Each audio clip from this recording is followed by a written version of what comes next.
Okay, good morning, Harlem and Harlems of the world. This is Terri Wisdom coming to you live from Harlem Network News. Harlem Network News is a media platform that was created to provide information relevant to Harlem and the urban communities.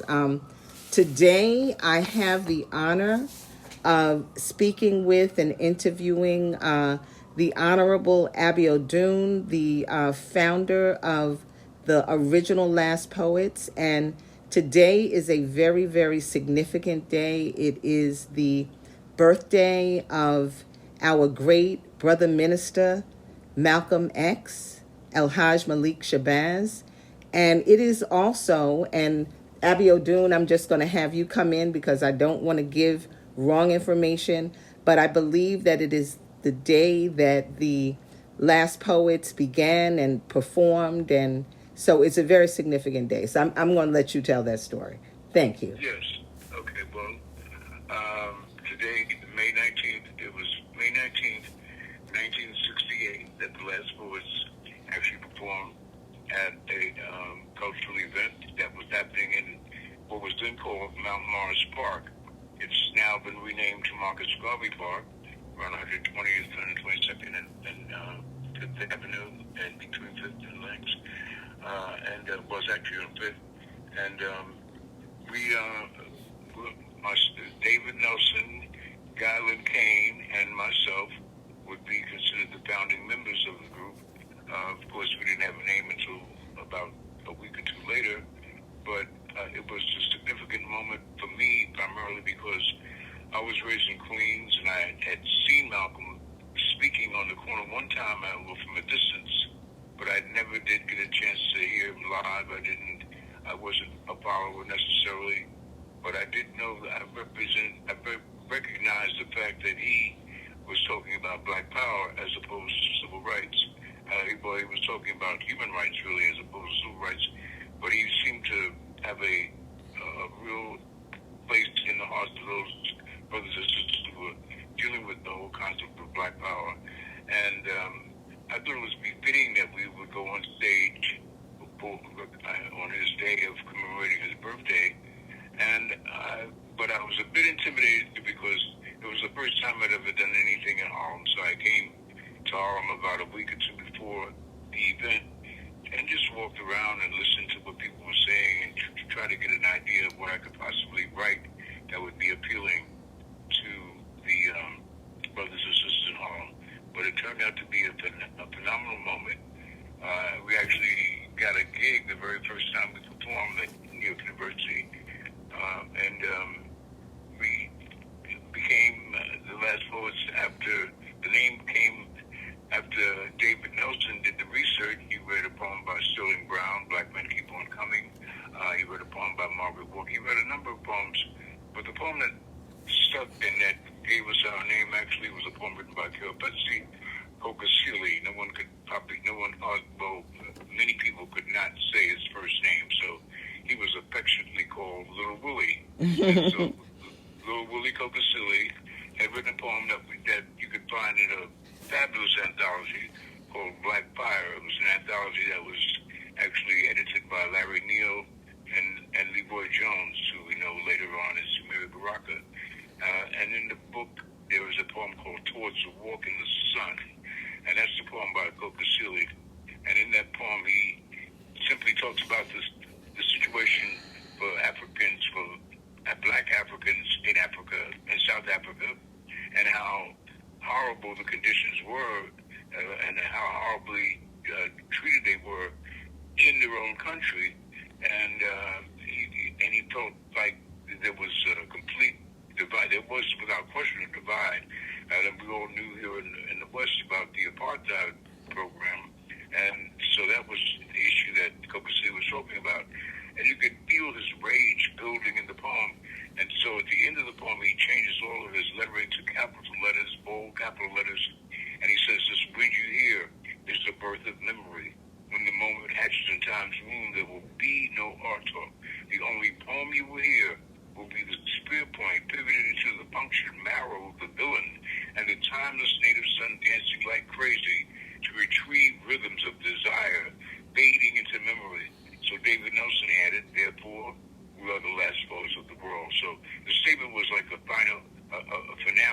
Mm. of us taking this madness, and David wanted to make it clear that we're like the brothers who are going to bring that final message before the revolution comes. Wow. Okay, that's extremely powerful, and also a wealth of knowledge and information that you're bringing just in that statement.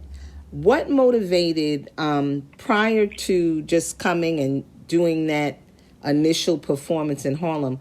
What was the motivation? What was the relationship that brought you all together? What transpired? Well, what had transpired for me, which really, I have to say, changed my life completely, was when they killed Dr. King on April 4th of the same year, 1968. I could not believe that. I could have never have marched with Dr. King because I was not raised to turn the other cheek. My father made it clear, somebody puts their hands on you, break their hand. So when they look at their hand in the cast, they'll know why they shouldn't touch you. So my father was very clear. He was from Georgia, and he didn't play this turn the other cheek stuff. His thing was, eye for an eye, tooth for a tooth. So I was raised with that understanding.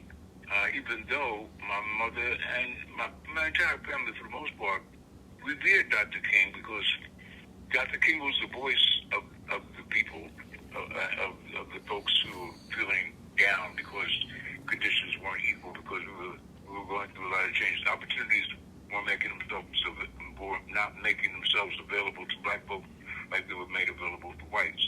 And so Dr. King talked about equality. That was his whole mission. And integrating public places where we were forbidden to go and sit down and eat and drink in restaurants and in certain schools. I mean, he pulled the covering off of the ugly South and made everybody pay attention. And we saw the dogs and all that. And I saw it on television. I remember when he did his speech in 1963 at March on Washington. I think my mother had me touching the TV while he spoke because his words were so powerful. She thought maybe I would get some energy from it. I don't know. Okay, I hear that. but the fact is that he was the voice of the day, and many black folks revered him. He was held in high esteem, and we all know that. And I too had mad respect and love for him, even though, as I said, I could not have been a part of that particular movement because of my personal philosophy, but I still had respect. And when they killed him, and we all knew that he was functioning on a nonviolent platform, that he was talking about peace and love and loving the neighbor, and it's just saying all the right things. And for them to actually blow him away, for him to be shot down while staying on the balcony of the Lorraine Motel, I just felt it was a complete insult to all black people. And I became a different person. I immediately developed a rage. I wanted to actually get a gun and just start shooting white folks at random because I said, they're not going to ever be fair. These folks are they're just unfair. This is unbelievable. They would kill this man. I mean, it hurt so bad that this man of peace had been shot down. So I really just I called David actually because I had met David a year before, and he had this idea of bringing a collective together because we were in dire need, like we are always in dire need of having unity within our race. Because if we're unified, we can get a lot of things done, but we have so many different splinters, and so we were trying to bring everyone together. David knew that if we had a unified front, we could accomplish anything we wanted to. We've got folks on this side of the fence and the other side, and we got people who have different ideas, and we spend a lot of time arguing about the way we should move. So that David thought, if we have a group of poets, a particular poets, and poets, people know for the most part, poets are individual. Many times poets are reclusive, and they don't hang out together. But he thought if we had a group, we had one unit of maybe three brothers on stage from different walks of life, but we're all speaking to the same subject and we're all attacking it the way we're supposed to. Maybe that would give a good example to black people of how much we need to unify. So that was the goal. That was the idea of bringing the group, having a group. And then Kane's thing was, well, if we're going to endear ourselves to the people, we need to have a place. We need to have a place, a working space in Harlem that's going to bring the people to us, and we can have workshops. It was a wonderful idea. It was a great moment. So we had a place. It was called the East Wind, and it was between it was on 125th Street between Fifth Avenue and Madison Avenue, and we would produce shows. We had some shows with Dawn and Albert Eiler and Phil Saunders and Leon Thomas, and one of the biggest shows that we ever had there was Sun Ra's Orchestra with Leroy Jones, House Movers and Players. Wow. And it was a phenomenal performance. Matter of fact, tickets sold out a week before the show. It was a phenomenal moment in time, and we were coming together with the concept of revolution in our minds and making some major changes, because it's always the art that kind of motivates the people. So we were really ready to just create a change, and we were moving full steam ahead. And so those are some of the factors that actually created, because the last poets, even though we were poets and we were on stage, we did more than just write poetry. We did workshops. We connected with other organizations, and we would never really say just connect with one particular organization and be identified as members of the Nation of Islam or the Panthers. We stayed independent because we wanted to work with all of the black organizations of that particular period to try to bring some harmony within the race. Okay, that is very interesting, and a real look back into the history and the coming together. Now, the performance that happened when the name was cloned, that happened prior to the East Wind being formulated? Yes.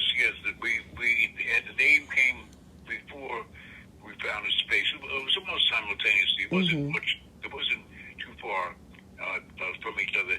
But David, he was really serious about a name. Matter of fact, Kane and David both were throwing around the concept of names, and I remember Kane said something like, let's call ourselves the East Poets, because we knew that the philosophy that we were going to expound was basically coming from the East. We were not going to be coming from the West, because the West is what got us in this madness. So we were dealing with Eastern thought, and that was perfect for us finding a loft space on the east side of Fifth Avenue and calling it the East Wind. And so we were in, and so that's how we really compromised. But David had a good point when he pointed out that we are the last poets, meaning that this is a final warning. This is a final call. This is the statement to change everything, to make it clear that we're not going to be giving this message over and over again. We're going to make this message. We're going to give you the message. We're going to let you know what we need to be about. And we need to also recognize too that when we set up the Last Poets, we didn't really wage war against the system as much as we waged war against each other. We realized that the problems that we had primarily were internal, that we as a people needed to get our act together. So we wrote poems that was trying to get rid of, purge our community of elements in it that were not going to be harmonious, like niggers. And niggers was the term at the time. And we were trying to eradicate the whole concept of being a nigger, because the nigger is a creation of someone that the white man made so that he could have him to do the things that he needed to have done. Like, the nigger is no different than the mule. The mule and the nigger are the same thing. These are hybrids created by white people. And we knew that was not going to create the unity and the love that we needed to have within our race. Niggers are usually in opposition to the organizations and to the disciplines and everything else. So we had poems about niggers. We talked about, we said niggers are untogether people. We said run nigger. We said die nigger. We said wake up niggers. We were coming down on ourselves, trying to clean house, trying to get ourselves in a position to appreciate our Africanness, to appreciate being black, and to not fall short of the goal by actually trying to be a nigger. Very, very interesting. I think it's also an interesting point of history, and I'm connecting those dots, particularly because I'm a child of the late 60s, a student of the late 60s, but the East Wind in Harlem, but there was also the East in Brooklyn, and some of the same things. And that came after the East Wind. Wow. Right? Wow. And I've always said, I think it was the East Wind that gave birth to the East, because once again, the philosophy that we were dealing with was definitely coming from the East, and it made a lot of sense because the West is the problem that we're facing now. Okay, and what was the time frame that the East Wind existed in Harlem, and what was the proximity? Once again, for our listeners, this is Harlem Network News reporting to you live, and I am here with Abiodun, one of the original founders of The Last Poets. So I was just asking about the relationship of the East Wind, the place and workshop that was set up in proximity, yes, to the National Black Theater, since it was in that arena. Mm-hmm. Yeah, well, the fact is that the National Black Theater actually started with the Last Poets, because Barbara Ann Deere had a National Black Theater a workshop going on, but she was actually working out of her apartment. She was not working, she didn't have a space. So she came to us back in 1968, and she spoke with Gain, and who was basically kind of running the artistic developments of things in the East Wind. And we rented her, I think she paid something like $75 a month. Wow. for space to actually run her National Black Theater workshops. And I used to violate all the time, because she'd have signs up on the door at 6 o'clock saying, "We're meditating from 6 to 7. Please be quiet." And I would go in there and make noise just because I was bad, and do all kinds of stuff that was definitely not considered to be smart. So the deal is that but she did have started her workshops with us. We gave her space. And it was from there that she eventually got her own space, and we know now they have an $8 million building on Fifth Avenue, and so I think with the help of her sister Frederica, found a way to get some money to get that done. So, but she started National Black Theater. That's one reason why I have a pretty good relationship with Nabi and the people that are running. Because they know where the National Black Theater came from. Okay. And it started at the East Wind. But we were doing that. There was a brother named Clarence Reed, who was a great artist. He was an alcoholic, but he was a good artist, a visual artist. He was an orator. He had a lot of talent.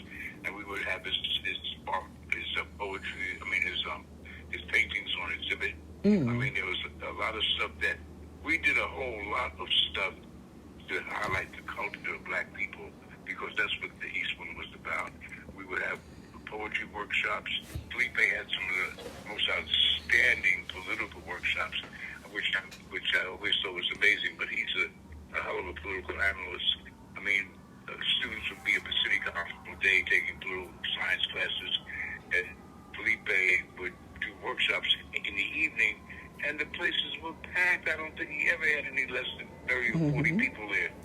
They would be coming to hear his breakdown, his take on the various political philosophies, whether it be socialism, communism, capitalism, whatever. Felipe could break it down. He could make you understand what all those different philosophies represented. So we did a lot of work there, and it was good work. It was the one time that we were really moving forward with the idea that we're going to liberate ourselves. This is all going to be steps towards the ultimate liberation of Black folks. Wow. Okay. Can you just reiterate, because that went by me very quickly, but I think it's very critical. You spoke about the political workshops, you spoke about City College, and then you spoke about Felipe Luciano. And we have to assume, because our history has not been brought forth the way it needs to be, so we have to assume. Can you explain who Felipe Luciano is. And Felipe Luciano was a Puerto Rican brother who used to hang around. He used to always be in East when he liked Kane, and he allowed Kane to play daddy because I think Felipe's father was gone. He was absent. I don't know what the real story was, but he wasn't around. And Kane and I had a lot of conflict because Kane acted like he wanted me to be his son because he's older than I am, about 8-9 years or something. But I didn't. That wasn't going to work. I had a very, very strong father, and there's no way in the world Kane could ever fit his shoes. I mean, that was out. Kane and I had a lot of issues. We were always going at each other because he wanted to be in control, and I wasn't giving him that. But Felipe was willing to go along with Kane. Matter of fact, Kane even asked him one time if he had ever directed a play, and Felipe lied, and he said he did. but hey. the play, there was a one-man play that Kane had written, and it was typical of Kane. The name of the play was Epitaph to the Coagulated Trinity, and it was a one-man play dealing with what he felt was the trinity of things that we had faced in this world. I think there was a nun involved, a policeman, and something else. But he had these aspects in the play that were highlighted, and Felipe did direct. So that's one play he was in. But Felipe knew all the background for all the poems that we did. He knew everything. So when David Nelson, who was one of the original members, when he couldn't be at a very important performance, matter of fact, it was a performance in Michigan where we had Sun Ra and the Boy Jones's group from Jersey. David announced that he was going on a field trip with his psychology class from Columbia University, and he wasn't going to be there on Saturday and Sunday. And so Kane said, "I'm going to tell you just like the Jew. If you can't come to work on Monday, don't come Tuesday." So he kind of took himself out of the group, and in a sense, because it was a very serious weekend. Tickets had already been sold. Felipe didn't have any real poetry, but he had a lot of ability. He could sing. He was energetic, and we got along. I loved his spirit, and I knew how brilliant he was. But I told him after the first time he performed with us, it was just my poetry and Kane's poetry that basically held the show together. But I told him afterwards, I said, you know what? In the group, you have to write your own poetry. You have to start writing. So he had never really written any poem, but he, as I said, he's a brilliant young man. So he put it all together. He put it together, and he wrote a piece called Faces in the Forest, which was really kind of funny because he had been captivated by what was going on in Cuba. So his poem was really kind of mirroring what the whole revolutionary movement in Cuba. We don't have any bars in New York City. I told him, I said, Felipe, I understand what your poem is saying, but it's the wrong terrain for this poem. You're in an urban area, and we've got gangs, we've got cops, we've got a whole other set of issues to deal with here that don't have anything to do with Faces in the Forest. And so we spoke, but the thing about it is that he heard me, and he went back, and he wrote a poem called Hey Now, which was talking about all the gangs, the bishops and the chaplains and all the different gangs that we had in Brooklyn and Manhattan coming together and coming down on the cops. I mean, rallying against the police. And the poem is a striking poem. It's a very serious piece that's almost typical of Spooky Stuff Out the Door. Wow. So Felipe had something to really say, and it was classic. So I was very pleased with his ability to understand, and I was very pleased with his ability to get into writing poetry as quickly as he did, because it didn't take him long. But he became, after he was in the Last Poets for a while, when his time was up there, because I don't know there was a lot of disorganization in Spanish Harlem, and we talked about it, and I said, well, you people need to be organized too. So he left the Last Poets and started a group called the Young Lords, and that became another part of his contribution to the movement. Yeah, I mean, I think amazingly, we have history. I mean, I said, amazingly, we as a people have history. A lot of Yes. moments of history, a lot of the groups that were formed, the things that were done, and it's very critical, especially at this time, that our young people, our older people, our elders, that we all know our history and we remember our history, because Very, this is what is going to take us forward. And I'm just floored and just amazed, at who you are and what you are, and the consistency with which you have continued over these 50 years. Now, I'm just going to quick say, at the time when the East Wind was happening, were all of you students? Who were you in the world at that time? At that time, I was attending school. Was I attending school? During the first year of the last boards, I dropped out of Drake. I had gone to Drake University for 1 year after I had finished high school, and it was in Des Moines, Iowa. So and I was actually at the freshman campus, which was Storm Lake. It was white, and I mean, I did everything I could to try to adjust, but it was just too many white people, too much white culture. I mean, I got into theater a little bit. I played in the Crucible. I played Deputy Governor Danforth just to see if I could act. Because I had so much time on my hands, and I was an athlete and a scholar and all that stuff. But I didn't. After 1 year of being in Iowa, I had enough of that. So I came back, and that's when the poets got started after my college experience after 1 year. But I did go to Manhattan Community for a minute. I finished my education at Shaw University after my time with the last poets, because I was only in the last poets, and it's interesting because I guess we're moving so fast. It seemed like a month was a year back then because we were getting so many things done. We were always doing stuff. But after about a year, I was gone. I was in '69.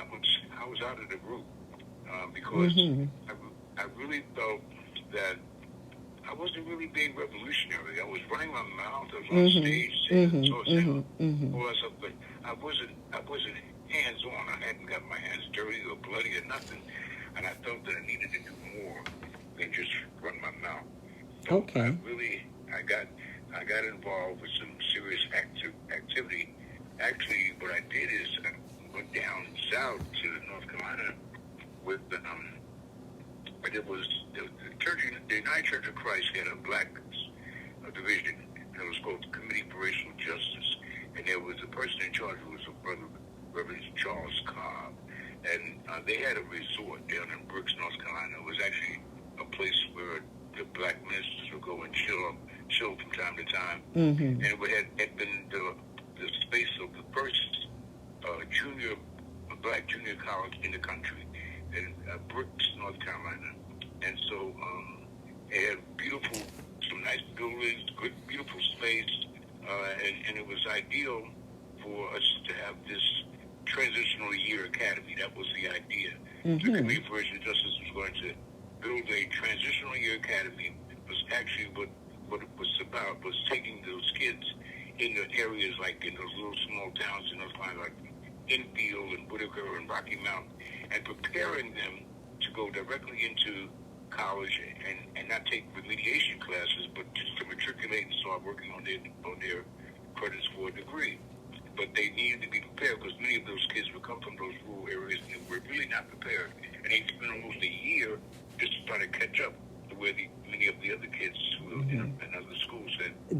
Great concept. Sounds like where we are right now. And yes, great concept. So all those things were happening. But what happened though, we realized because I went with Babo Serge Bernard, they put me the head brother of the Yoruba religion here in Harlem, and he had wanted to get down south because he said, first of all, when it came to reading, his readings were better because they believed, the Yorubas believe in divination, so you can tell what's going to happen. And he said his readings were better. He said everything and he wanted to also build a village, a Yoruba village in the South. So this was his way of getting down there. So we were all a part of this Transitional Year Academy team. And he read the situation and realized that the academy was never going to go up, that there were going to be conflicts, and that we were just here, and they were going to try to give us some service money and send us back where we came from. Kabiesi somehow worked it out where we got more money than what they intended to give us. And he stayed in the South. He went further south, actually, to South Carolina, and built a village, created a village which is still standing today, and it's called Oyewole.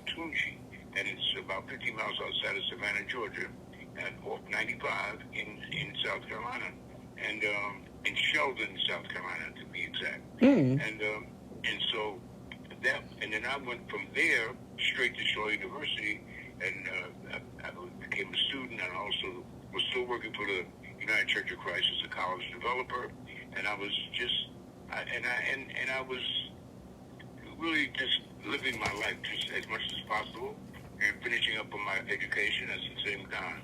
But that was when I departed from the Last Poets, and it was but before I left, we did record, and the recording came with Umar and Jalal, two of the other young men that I had put into the group to replace Felipe going to Spanish Harlem to do the Young Lords, and Galen Kane decided to go back down to the village because he felt more comfortable in the village, and he was down in the village doing his thing, I think called the Blue Gorilla or something, but he was down in the village. Okay, and not to interrupt you, but this is Harlem Network News, and this is Terri Wisdom coming to you live, and I am speaking today with Abiodun, one of the founders of the original Last Poets, and today is the birthday of our brother minister, Malcolm X, and it is also the day that, quote, the original Last Poets was founded.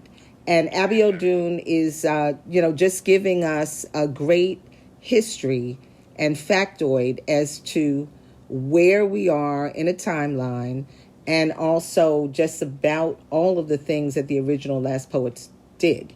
And when you speak about Galen Kane going down to the village, we're talking about the village in New York City, because we want to assume and make sure that everybody, wherever you are in the world, if you're in Kenya, if you're in Nairobi, if you're listening to us, we want to make sure that you get the facts and you understand who we are and whose we are.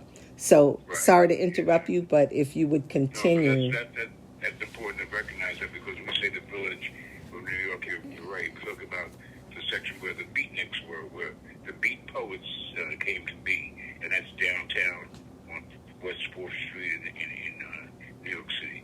Yeah, so that's where Kane went. He found comfort there, and he continued to do his art. I think he even played in a play of Julius Caesar and all that. But Kane was not as revolutionary as he was an artist. He's a pure artist.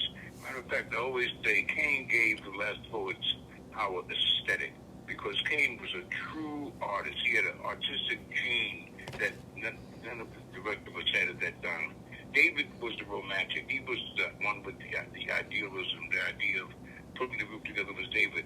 And at that time I was young, and I was brass, and I was bold, and I believed in getting things done, just like I do now.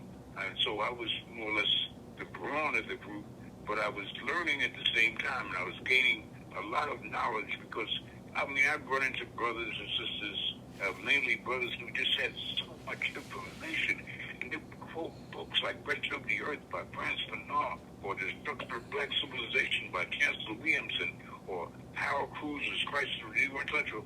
I had never heard of these books. I had let alone read any of those books, and then brothers would be having conversations. They would quote pages.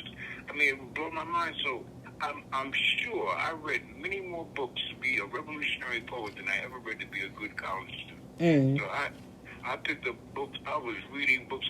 I spent a whole day up at the Liberation Bookstore, which was on 132nd Street in Lenox Avenue. It was a store run by this sister named Una.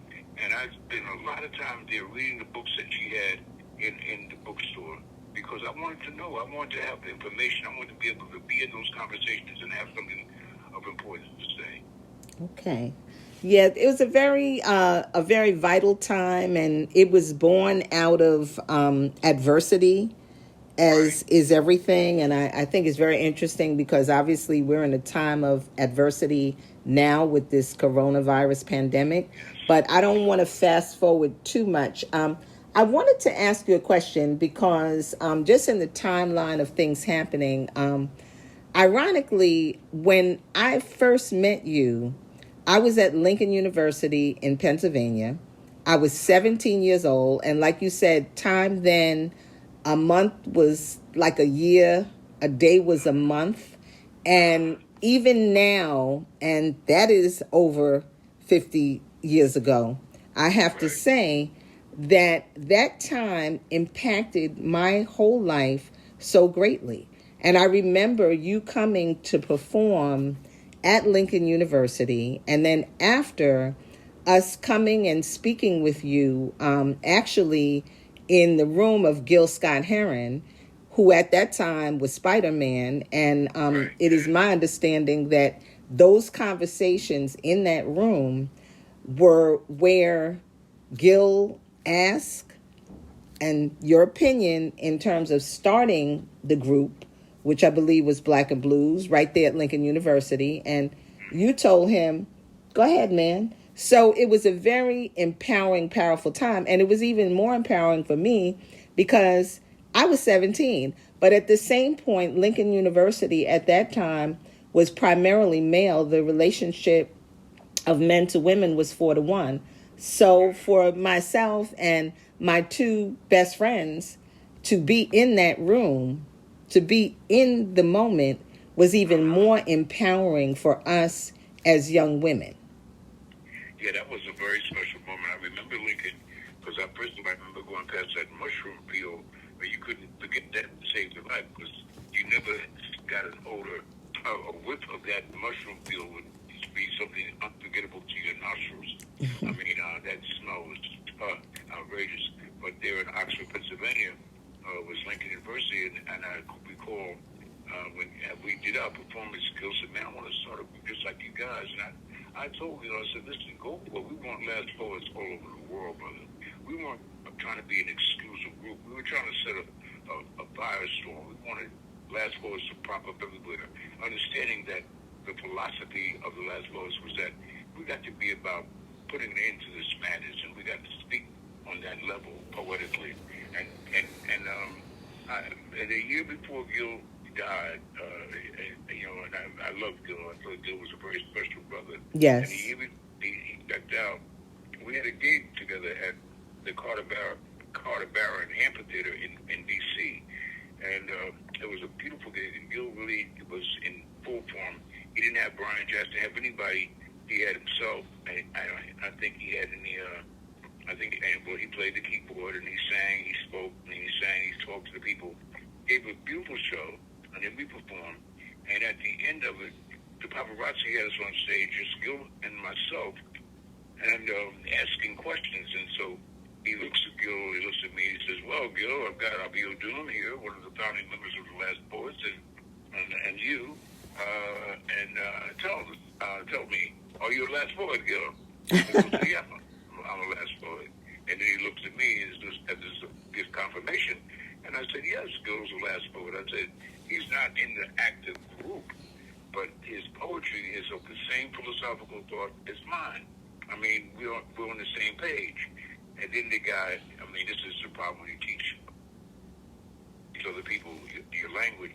Then the guy says, well, what about him biting over your poem? I said, biting over what poem? Your poem about revolution and television. I said, let me tell you something. I said, when the revolution comes, some of us will probably catch it on TV with chicken hanging from our mouths. You'll know it's revolution because there won't be no commercials. That was my take. You heard that. Yes, he heard it, and he was motivated. But he didn't bite off my poem. He graduated my poem. He took it to the next level. Thank you. Thank you. He said, it will not be televised. I said, you won't see commercials, so forget that. This ain't going to be sponsored by any commercial because it ain't going to be televised. And I loved it. I thought it was a perfect sequel to the piece I had written. I mean, it's not a fight, it's a graduation. I said, what are you trying to do? You're trying to create a conflict between Gil and I? I said, you can forget that. You guys are always doing that. I'm not trying to do that. I said, well, that's what it sounds like to me. Because Gil and I are brothers, and I don't have anything disparaging to say about Gil Scott with his work. I am proud of him. I'm real happy, and I'm glad that we had a chance to do this show together. You know, but I still, even today, I can be walking down 25th Street, somebody runs to me and say, yo, hey, last point, hey, the revolution not be televised. And I'll just say, yeah, right on. Yes. And people, and I've seen people, I was with Gil one time, and the brother ran to me and said, yeah, Gil, I love your work. When the revolution comes, brother. And Gil said, right on. Because people get those two poems confused. Yeah. Because they're two famous poems, and they both talked about TV and revolution. And you can't always remember exactly how those poems go. You get these different kind of paraphrases of the poems. But the fact that people heard them, that's all that really matters. Right. And we want to give credit to. I could care less about that. I'm more interested in the fact that we did that. Right. More interested in the message. And I think that this is a great segue because, I mean, there's so many stories, there's so much information, there's so much history, and it's really, really important that our information and our history not be lost.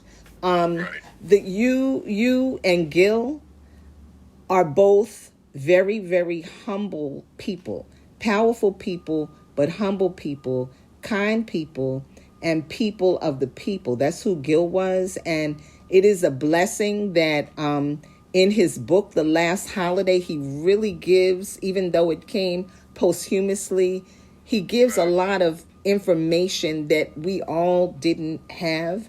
And it's important. He connects the dots.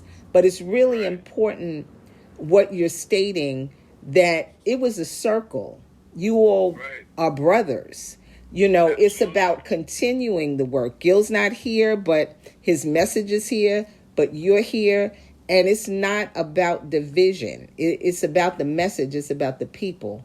And I do believe that, and I know, you know, just being, I would say, a student of Gil Scott-Heron, because I actually took a class with him as he was a student and I was a freshman.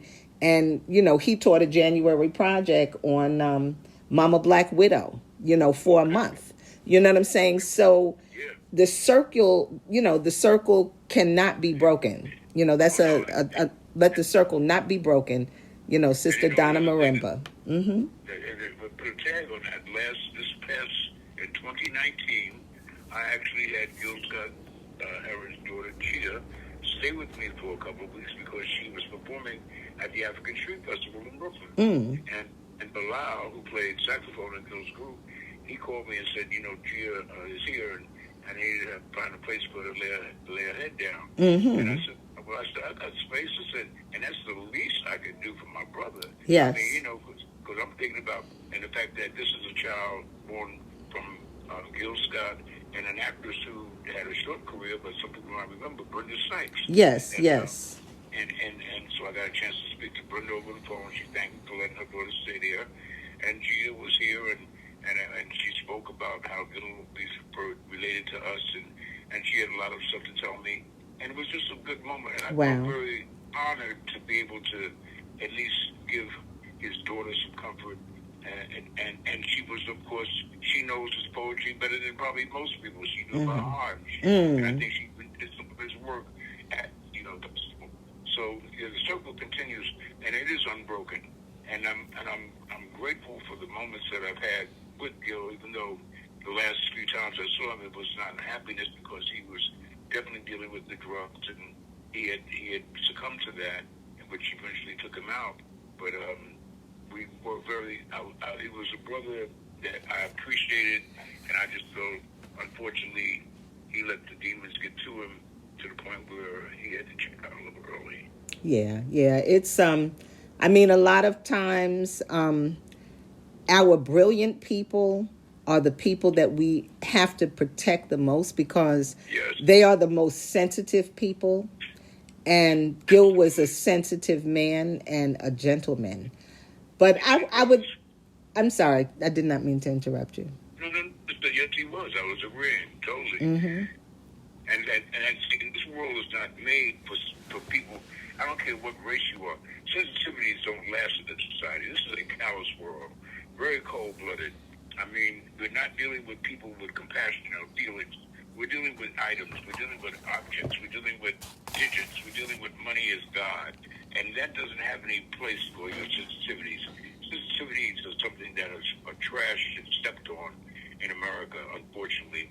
So many people suffer from mad depression because they are sensitive. No one seems to understand their sensitivities, so they go off wrongly feeling bad about themselves, mainly because they're not cold like others. Mm-hmm. Okay, I think that's a very true and vital statement that we have to keep in mind. But as we stand here in 2020, I would like you to just kind of share where are the last poets now, and I mean obviously it's a long story, but where are the last poets now? What have the last poets been doing? What have the last poets evolved to? What has been born of the last poets? If you could just share, we don't have a lot of time, and I know you have, once again, Harlem Network News, Terri Wisdom reporting. And tonight there is an event on live stream with the Last Poets commemorating that 50th anniversary. It's going to be star-studded. Ralph McDaniels is the host, so we expect all of you to tune in and get educated. The revolution will not be televised. It will be live. Hey. Yes. So, but the last 30 years, have been running around the world performing. And the group is made of now myself and Umar Ben Hassan, the brother who niggas scared of revolution, and Baba Tunde, who is our conga player. So the three of us have been holding up the banner. Every so often we may have Felipe perform with us. We did a thing last summer they called Soul at the Center, and Felipe was on stage with us, and that was a wonderful thing. We were in Detroit a couple of years ago, and David was there because that's his home, and he came on stage with us. So we can have different members of the group who are still here. If we can get them together, we'll invite them into the fold and do stuff. But the group has been held longer than any other entity of the group by Umar Ben Hassan and myself, and we've been going all over this planet in 30 years. Matter of fact, this past June of 2019, we did the Rotterdam Poetry Festival. Matter of fact, it was celebrating their 50th year also of existence. And at the Rotterdam Poetry Festival, the maestro of the Philharmonic Orchestra of Rotterdam emailed me and said that they wanted to orchestrate one of our poems, and I was a bit surprised because that's never happened before, and I wanted to know which poem it was. On the second album that we have a brand new CD out now called Transcending Toxic Times. So, and this is exactly where we're at. I mean, it's like right on point in terms of that describing what we're at this moment. The album that came out last year, however, 2019, was called Understand What Black Is. And that came from a poem I had written called Understand Black. So that particular piece has really enchanted a number of white folks, especially in Europe. I don't know what it is, but maybe it's the desire to be black or to recognize that is the source of everything. But I wanted to take off that nasty edge that black has had because, everything that you mentioned when you say black, it's really negative.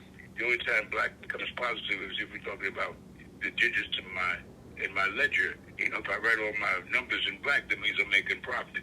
And I always told my students, I said, I think the reason that the black numbers represent profit is because the first stock that they really had in America that made profit were black people. Okay. So I just kind of look at that as a connection. But the fact is that they actually had a 66-piece orchestra playing behind me, and you can go online and see it. It's a link. And you can actually see. Wow. 66th orchestra playing behind me while I did the poem. Understand what black is. And all I really am saying is that black is love, black is humanity, I start out by simply saying black is a source from which all things come.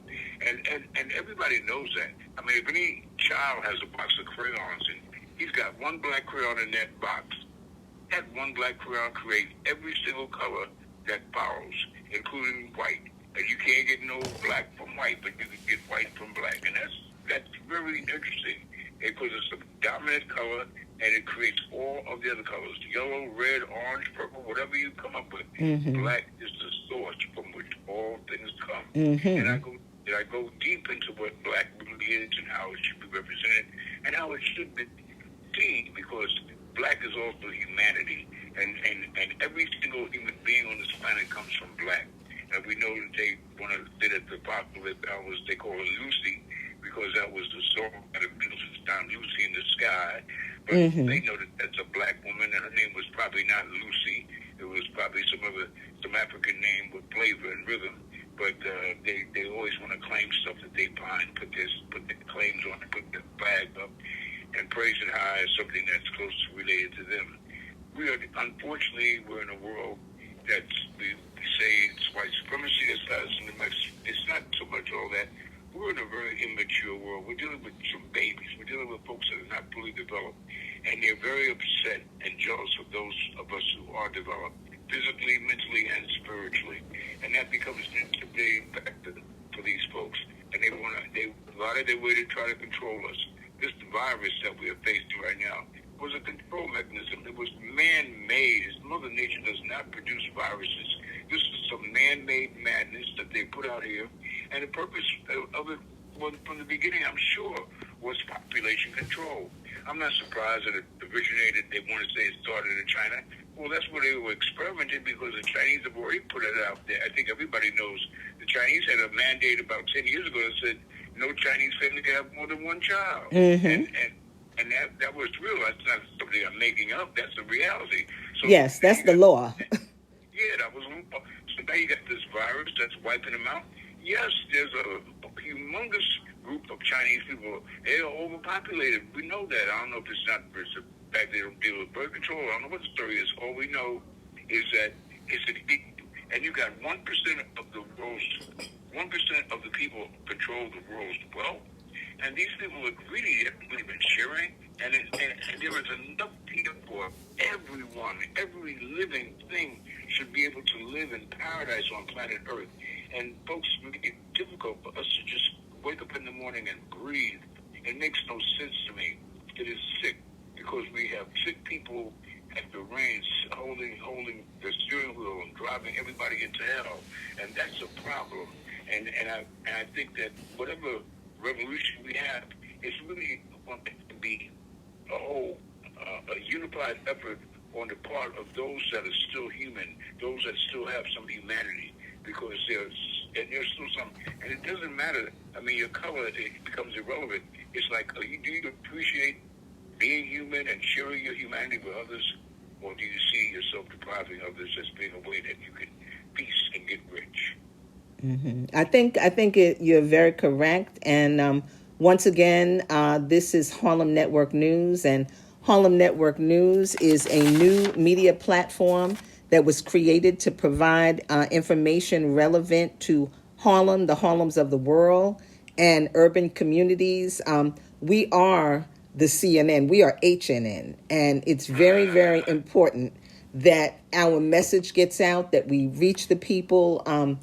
I'm here with Abiodun on the 50th anniversary of the original Last Poets, of which he is one of the founders. I'm also here dynamically on the birthday of our brother, Minister Malcolm X, El-Hajj Malik Shabazz.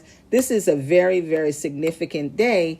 And we are actually, as our brother Dune just said, we are actually in the middle of what is a revolution, what is adversity. I mean, this is a different kind of thing. The COVID-19, virus or coronavirus, the pandemic, this is attacking primarily people of color, black and brown people. And it's a bad thing because it has been coming and attacking us. But I think that what you said, Brother Dune, in terms of it's about those people that are caring against those that are not. And it is also that the people in charge and some of the people that are doing all of these bad things, they are babies and children in the universe. So they're not operating in a circular way. And as far as being people who don't have melanin, a lot of times melanin is more than a color.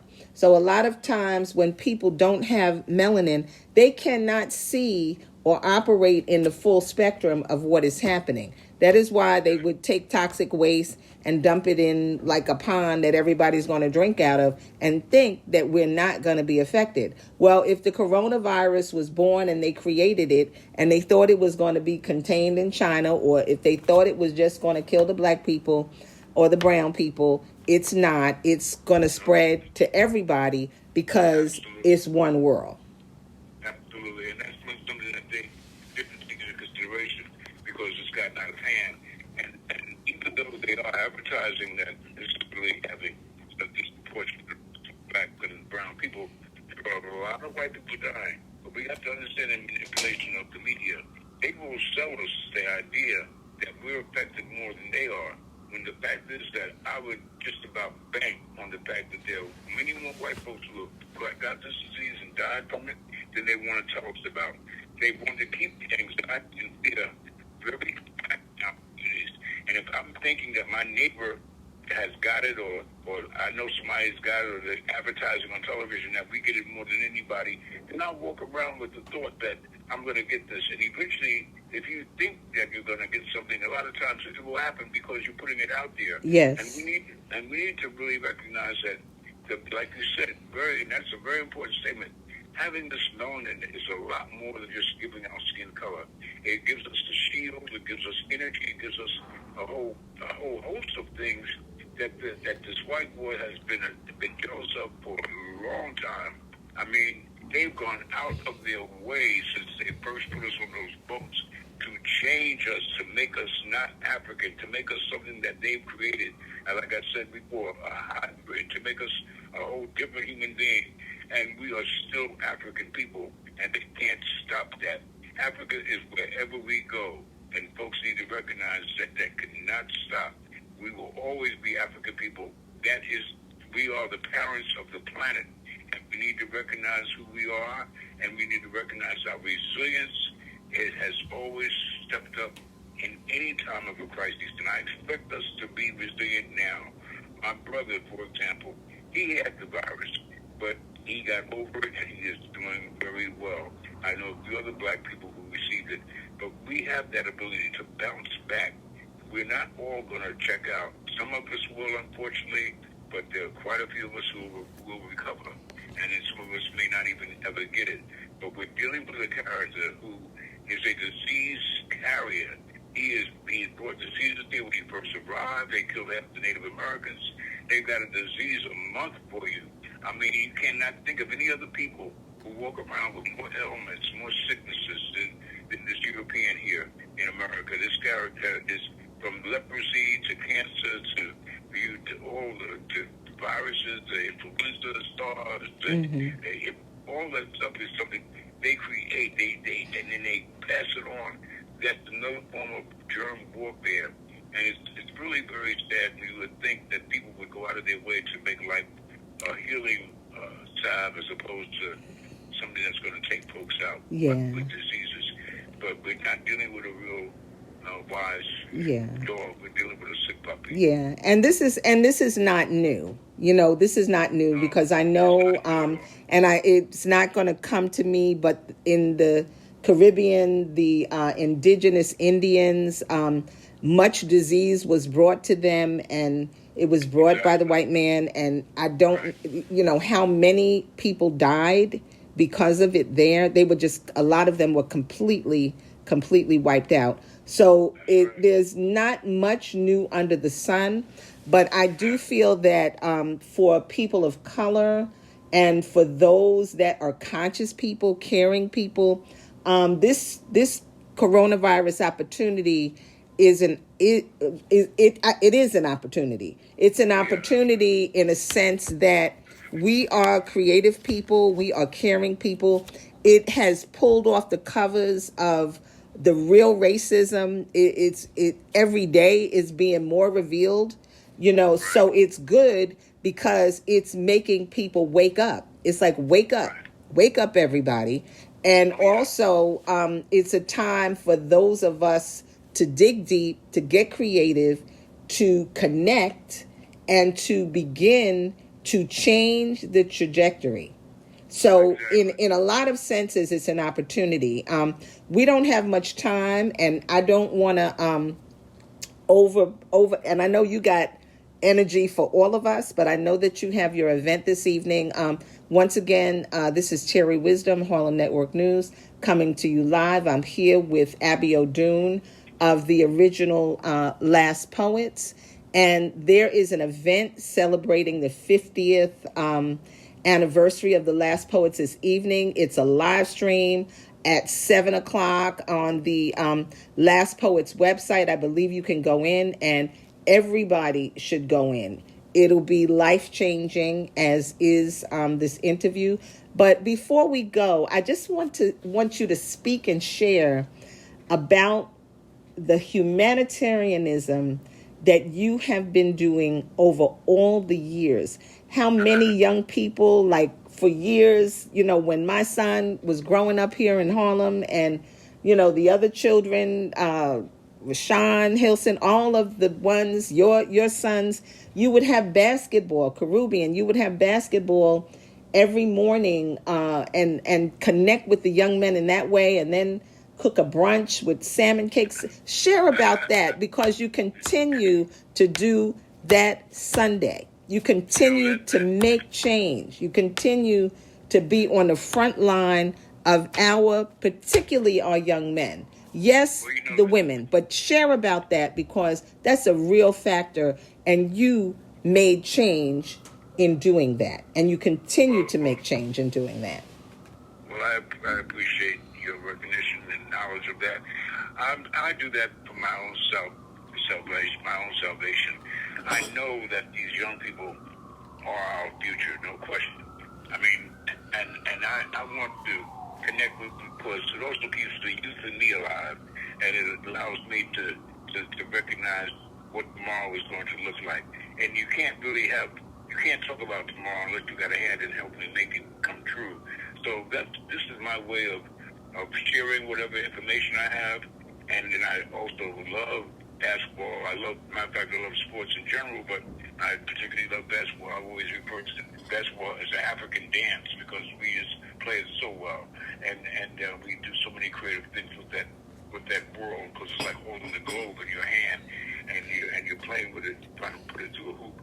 It's very interesting, and I've been able to segue that into, like you say, we have a brunch, and then I had the poetry. I do this open house poetry thing every Sunday, and now I've done one by virtual open houses. We can't have close distance to each other.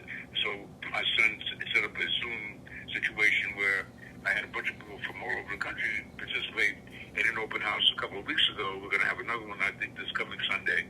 And it turned out okay, but I'm a hands-on, like I think most of us are. I want to see your face, I want to touch you, I want to see the water in your eyes. I want to, we want to be close to each other, because that's who we really are. We feed off each other. We are the people. We're the vibration people. We have to get those vibes. It's hard to get a vibe from the machine. It's much easier when you got the person in front of you. But yes, I've done that for over 40 years, and I've had phenomenal poets come through here. Actually, I look at it almost like I'm just cheating in a sense. I get up, all I got to do is make my salmon croquettes and my home fries, and sometimes I have fried apples and so forth and so on.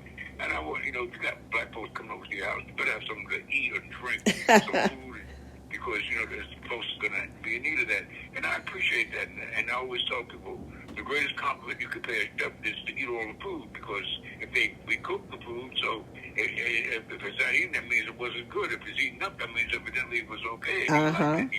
Soul food. Soul food. Yeah, and I appreciate that. And and the word has gotten out all over the world about my croquettes. I've been in places like Germany, and people come to me and say, "If I come to New York City, will I be able to come to your house and have some croquettes?" and I'll be wondering how these people find this out. I had brother Tupac's father. I spoke to him when he was in prison in Atlanta, Georgia, before he moved him to where he's at now. And the first thing he said to me, he said, "Man, I wish I was out there to get some of them croquettes, brother." I hear you. I said, "How do you know about that?" He said, "Man, I know about everything that's going on out there in the world." So, you know, I'm very appreciative, and for that, I'm very appreciative of the fact that I have had some tremendous word warriors come through my house to share. Jessica K. Moore was obviously one. This girl won the Apollo 5 times in amateur night doing poetry, which is like unbelievable. Yes. And then you know, people like Black Ice and just a whole host of folks who have just been tremendous in their world of writing poetry. I've got a couple of sisters that write short stories, and it's open for artists. I have had dancers come here and share their work. I had Sister Ali, who was from Flint, Michigan. She danced with Abiodun Glover, and I had to go to the lumberyard to buy a piece of plywood because taps don't make your wooden floors look too good. So I get this big plywood so she could dance on that when she came through. But the fact is that I tried to accommodate a lot of young folks because people looked out for me when I was young. I didn't gain any knowledge. I didn't gain any position in life by being isolated. I was with folks, and I always was gravitating towards older people who knew stuff. All of my lady friends, for the most part, were older because I wanted to have information. I wanted to know stuff. I didn't want to go off half-cocked, and I have the knowledge, and I figured older people had some knowledge, and I would always just connect myself with the elders who had that information, that knowledge, and I'd sit at their feet and learn everything I could learn, and I still am that way. Now that I'm an elder myself, and my job is really to give back, and I think it's a natural flow of things. I don't see it as anything that is out of the way. I see it as a part of my evolution as a human being, and I think that we all need to recognize that each one of us should take on the responsibility of reaching back to try to help the younger person move forward, because that's how we're going to survive it. That's how we're going to recognize a change in this world. If we leave the young people alone, then we can't be held responsible for anything. They need to know the history. They need to know the personal history as well as the general history. But that has to take place by us creating situations and settings for them to share. So I've done that, and I've done it very well. I've done it very naturally, very easily, and they've shown me a lot of love. I've had some young folks have really been angels in my life. I had a young man just the other day, just came by. He didn't even come in the house. He had some stuff, some organic liquids that he wanted to share with me. He said it would help your immune system. And he says, and normally he charges people, but he came in, he just brought me a jar of this stuff. Said, this is because of what you do, I want to share with you. And I get that a lot. The love that black people have, when black folks show that they love you, when the black folks love you, they show it. They don't just say it, because saying it is nice and that's cute, but love is action. And I have been the recipient of some active black love. Yes. Well, I think that you've been the recipient, but you have also been the giver of extreme, unconditional black love. And as you mentioned, many of our brilliant people are sensitive. Even as you mentioned our person who I have always felt so connected to, Tupac. Tupac was a sensitive brother. He was another brilliant, sensitive brother. And his impact, life short, but the impact that he had upon us all, he was a sensitive brother, like Gil was a sensitive brother. And you are a giver of love. You've given it through the Sundays, you've given it through the basketball, you've given it to being available, and you're giving it now. I called you yesterday, and today is the day of your event, and you were like, sure, I had to push back the time. But you have been a giver. Personally, you've been a giver to me. You've been a giver to my son, Columbo, the Shining Star, to work with him. He's a sensitive individual, and it's not forgotten. I mean, the one talk or communication I had, he's like, send me the stuff. He hasn't forgotten. He's still working on it. So you have been a giver of that love. And that is what our young people need, because what I see now is because of the social media. And I think this gift, because we got to look at it as a gift of the coronavirus, we have to turn that into a blessing. You know, every lesson is, I quote Queen Afua, every lesson is a blessing. So we've got to look at this as a blessing, and how it has uncovered the horrors of the world and really making us have to become active for change, you know, and also the fact that we weren't into the social media. We weren't into the technology, but it is bringing us, the elders, into the technology. So if we, with our knowledge base, with our care, with our understanding, with our charge to help our young people, well, now we're up in what you're up in. But what are we bringing to it? We're bringing a whole table, because we're not watching idle stuff.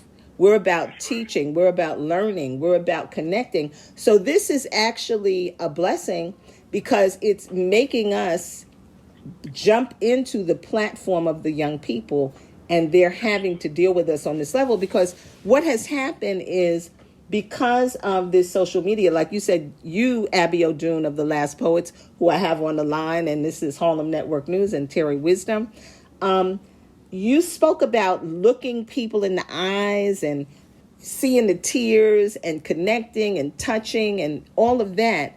But the technology has moved our young people away from it, so that they don't know how to really communicate, to touch, and to feel.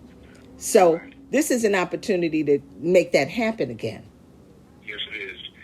And I do see that.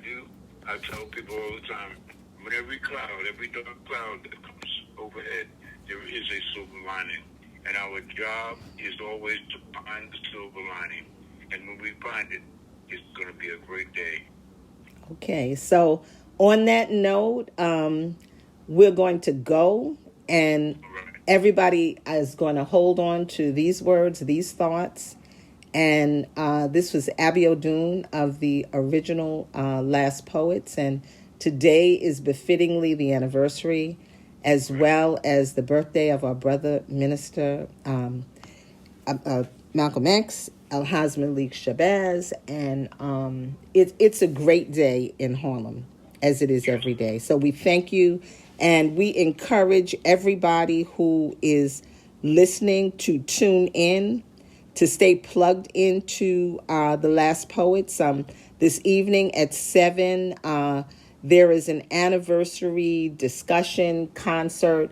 Many people are going to be on to salute, from Jessica Care Moore to Chuck D to I can't even say who else. And also Ralph McDaniels of Video Music Box is going to be the host. So it's going to be a great event, and we congratulate you. We love you. We bless you. Abiodun of the Last Poets, Babatunde, and Umar Ben Hassan, and all of them are humble, sensitive people who have been able to steer the course. So thank you. So much. We love you. And thank you, Terri, for having this network and for keeping communication lines open with our people, because communication is very important, and we need people to continue to offer some kind of communication, because people need to know and people need to feel their possibilities, and that's the only way they're going to be able to feel that is to have networks like this. And I'm very proud and pleased to participate with this Harlem News Network, because this is an avenue that we have to have in order to make changes. Yes, thank you. And I know that this is being divinely devised, because yes. I'm back. This is where I got to be, and it's who I am. And it's people like you and Gil and quote Spider-Man that that gave me that charge, and I've had to stay on the path. So we're back. We're back. All right, baby. Okay, my darling. Love you much. All right. Blessings. Love Take you care. too. And I'll check in this evening. Thank you. Okay. Harlem Network News coming to you live. Terri Wisdom reporting.